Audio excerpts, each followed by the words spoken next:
Olá, amigos ouvintes da Divulgar, tudo bem? Como estamos? Retornando para fazermos hoje uma leitura bem interessante sobre as leis de Deus. Está lá na revista Reformador, no exemplar de outubro de 2017, página 12 a 14. O nosso autor é Luiz Julião Ribeiro. Então vamos ver o que nosso autor tem para nos ensinar, para nos lembrar sobre as leis de Deus. E ele começa assim.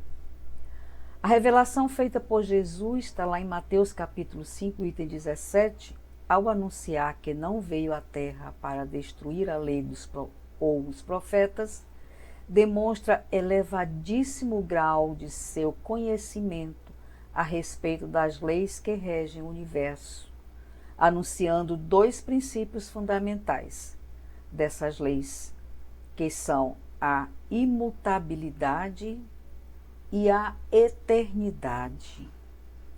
Por óbvio, o que é, por natureza, imutável e eterno simplesmente não pode ser destruído nem alterado, revogado, abolido ou aniquilado, e foi exatamente isso que o Cristo quis ensinar.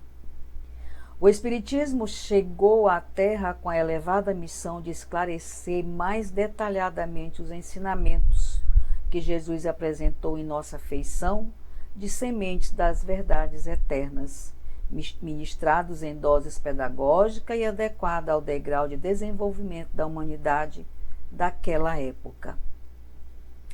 A lei de Deus é eterna? Primeira pergunta, verificamos que Allan Kardec indaga aos espíritos da terceira revelação. Primeira pergunta é: a lei de Deus é eterna? É eterna e imutável, como o próprio Deus. Kardec, 2016. Já desde os tempos de antânio, o ser humano fez a diferenciação entre leis de Deus e leis da natureza, atribuindo a estas últimas o poder de se autoconstruir. Investigando o tema com acuidade, o codificador inquiriu aos espíritos a questão 614 da obra mencionada. E a pergunta é: o que se deve entender por lei natural? Lei natural é a lei de Deus. É a única verdadeira para a felicidade do homem. Indica-lhe que deve fazer ou não fazer, e ele só é infeliz quando dela se afasta. Kardec, 2016. Verificamos que os espíritos eliminam a dicotomia de que existe a lei de Deus e a lei da natureza, revelando que todas as leis que regem o universo possuem uma única origem: Deus. Também deixam claro que esse universo é construído de absolutamente todos os elementos, sem exclusão de nenhum, podendo tais elementos ser divididos em dois princípios gerais, espiritual e material. Dando continuidade a essa resposta, os espíritos adiantam que a lei natural ou divina é a única e verdadeira para a felicidade do homem. Conclui a resposta enfatizando que a lei natural ou divina indica-lhe o que deve fazer ou não fazer, e ele só é infeliz quando dela se afasta. No último período da resposta, os espíritos elucidam que ele só é infeliz quando dela se afasta. O Espiritismo abole a forma alegórica de ensinamento, apresentando uma linguagem direta, objetiva e precisa, de modo a não deixar dúvidas à margem para interpretação distorcida das reais expressões das mensagens do Cristo. Há mais de 2000 anos essas mensagens do Cristo estão conosco e essas leis são imutáveis. Elas nunca foram alteradas porque nunca se fez necessário, porque a palavra do Cristo é a palavra da vida, é a palavra do amor. Não tem o que mudar. Nós é que precisamos caminhar lado a lado com essas leis, não é verdade? E o ato de afastar-se pressupõe vontade, intenção de distanciar-se, desaproximar-se ou desviar-se por desejo próprio. por interesse pessoal, o que é permitido pela ação de uma das leis naturais, identificada como livre-arbítrio, usufruída pelos seres inteligentes a partir de certo grau da evolução. A nossa evolução, ela é contínua.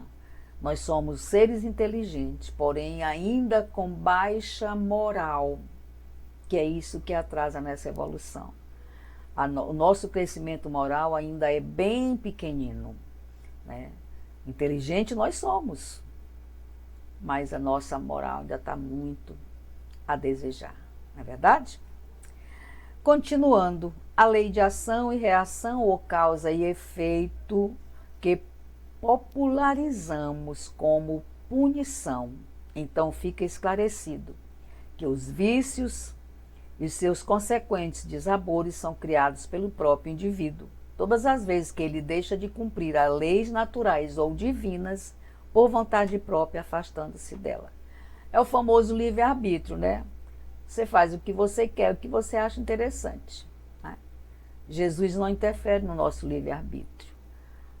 Aquele faz o que eu digo, não faça o que eu faço, ou estou fazendo algo escondido de alguém ou de algumas pessoas ou do mundo ou das pessoas que me frequentam aqui para o plano terrestre. Mas a espiritualidade está vendo tudo, anotando tudo. Então, não adianta a gente jogar a sujeira debaixo do tapete, porque lá do outro lado não tem tapete, galera. Não tem tapete. Seguindo essa mesma linha de raciocínio, Allan Kardec continua a inquirir os espíritos, agora na questão 630, nos precisos termos. Como se pode distinguir o bem do mal? O bem é tudo que é conforme a lei de Deus, e o mal é tudo que dela se afasta. Assim, fazer o bem é proceder de acordo com a lei de Deus. Fazer o mal é infringir essa lei. Agora, na questão 918, o insigne professor Allan Kardec propõe a seguinte indagação aos espíritos. Por que sinais se pode reconhecer num homem o progresso real que deve elevar o seu espírito na hierarquia espiritual? Os espíritos respondem. O espírito prova a sua elevação quando todos os atos de sua vida corpórea representam a prática da lei de Deus e quando compreende antecipadamente a vida espiritual. Deduz-se dessa resposta que se mede o grau de evolução do ser humano pelo nível de conhecimento espiritual e prática das leis divinas ou naturais que dele demonstre realizar. Allan Kardec, na busca implacável de eliminar quaisquer dúvidas acerca desse assunto, inquire aos espíritos a questão 617. Qual a abrangência das leis divinas? Refere-se a alguma outra coisa além da conduta moral? Olha a conduta moral aparecendo aqui. Gente, vocês não têm noção, ou talvez tenham, quanto é importante a nossa conduta moral. Não adianta nós estarmos com o evangelho debaixo do braço, frequentando igrejas, templos, centros espíritas, fazendo palestra, fazendo atendimento fraterno, está disponível para conversar com todo mundo, para dar boas orientações. Não adianta se a tua conduta moral não condiz com o que tu falas. Não adianta. Você está perdendo tempo. Primeiro, cuide da sua conduta moral. Olhe para dentro de si. Pegue o seu orgulho e coloque assim num cantinho e se pergunte, eu estou correto? Eu estou correta? O que eu estou fazendo da minha vida, com a minha vida, para os meus próximos? Faça essa pergunta. Porque não adianta você rezar o terço e não seguir a lei do Cristo. Infelizmente, essa é uma realidade. Infelizmente. Diante dessa pergunta do Allan Kardec, a espiritualidade responde: todas as leis da natureza são leis divinas, visto que Deus é o autor de todas as coisas. O sábio estuda as leis da matéria, o homem de bem estuda as práticas das leis da alma. Aqui devemos compreender o que o ser humano integra à natureza, que ele é parte constituída desta. Sua alma é apenas mais um elemento do universo. E quando se fala em leis divinas ou naturais, trata-se das leis que atuam sobre o universo inteiro, do micro absoluto ao macro absoluto. Nada escapando às suas poderosas ações, promovendo todos os fenômenos naturais possíveis. Não obstante, se as leis naturais impõem ao ser humano seu conhecimento e a sua prática como condição à conquista da felicidade, o codificador faz interessante indagação aos espíritos na questão 621. Onde está escrito a lei de Deus? Na consciência. Essa é a resposta mais real, mais verdadeira, mais estimulante que existe. Onde está a tua consciência? Aliás, onde está a lei de Deus? Na tua consciência. Por isso que eu falei anteriormente que não adianta jogar debaixo do tapete o que você faz de errado, o que você age de errado, se a espiritualidade está vendo tudo. Você está enganando a si próprio. Precisamos pensar nisso, precisamos ter cuidado com o que nós falamos, como nós agimos com o nosso ente mais próximo. Porque para a espiritualidade nada passa despercebido. Então precisamos trabalhar a nossa moral cristã. E quando ele pergunta onde está escrita a lei de Deus e a espiritualidade responde na consciência, fechou tudo, não é verdade? Está tudo claro, está tudo muito explícito. Está na consciência. Por isso que muita gente não gosta de conversar com a sua própria consciência, porque senão pira o cabeção. É assim, nós ainda temos isso. É evidente que essa verdade revelada pelos espíritos da codificação rompeu todos os paradigmas vigentes no seio da humanidade. E o codificador, na sua mais profunda e extraordinária perspicácia, quis saber como ter acesso a essas leis, já que por força natural se impõe seu conhecimento e aplicação. A resposta veio concisa e lapidar, da qual se extrai que somos criados como uma semente, trazendo em nosso ser em germe, desde o nosso surgimento, toda a verdade universal, a ser por nós mesmos trabalhada, desenvolvida, aprimorada, quando então alcançaremos o objetivo para o qual fomos criados, a perfeição. Todos nós vamos chegar à perfeição, uns mais rápidos, uns mais lentos, uns mais próximos do que está acontecendo no seu momento, outros mais distantes. Mas Jesus fala que nenhuma ovelha ficará desgarrada, solta. Ele vai recolher todas as ovelhas. Nenhuma vai ficar solta. E todos nós vamos chegar à perfeição. Agora, galgar essa perfeição, a escolha é nossa. Se nós queremos agora, nós queremos amanhã, queremos daqui a 10 reencarnação, daqui a 100 reencarnação, como meu presidente da minha centro espírita que eu frequento fala, nós já tivemos vidas e vidas e vidas e vidas e teremos vidas e vidas e vidas. A escolha é nossa. Continuando. Não poderíamos encerrar essa singela reflexão sem aludir à questão 794, quando o insigne missionário Allan Kardec perquire os sábios espíritos da terceira revelação divina, com a pergunta: a sociedade poderia reger-se unicamente pelas leis naturais, sem o concurso das leis humanas? E os espíritos respondem: poderia, se todos as compreendessem bem e quisessem praticá-las. Então elas bastariam. Mas a sociedade tem suas exigências e precisa de leis especiais. Observa-se o alcance e a mais perfeita coerência dessa resposta.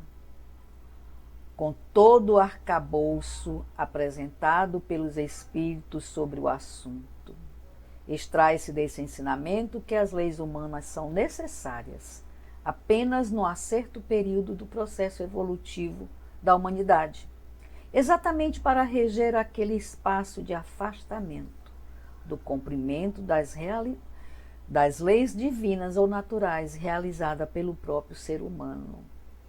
Gente, é impressionante como todas as orientações que a espiritualidade nos dá, ele deixa muito claro o respeito pelo livre-arbítrio. Quando ele fala que as leis podem ser realizadas pelo próprio ser humano. Então está tudo na nossa mão.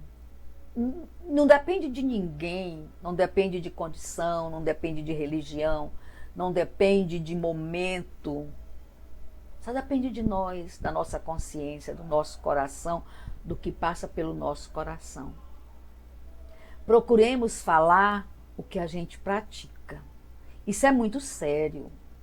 A gente falar algo e praticar o inverso. Aquela história do faz o que eu digo e não faça o que eu faço é muito forte. E é muito, muito prejudicial à nossa evolução espiritual. Pensemos nisso, dando continuidade para encerrar essa maravilhosa reflexão de hoje, que eu aprendi muito e espero estar podendo passar para vocês também esse aprendizado. Já é do conhecimento comum que as sociedades primitivas, por força de vários fatores que não cabe aqui declinar, não possuem legislações próprias, regendo-se pelos instintos originários das leis naturais ou divinas, como ocorre, por exemplo, com os animais.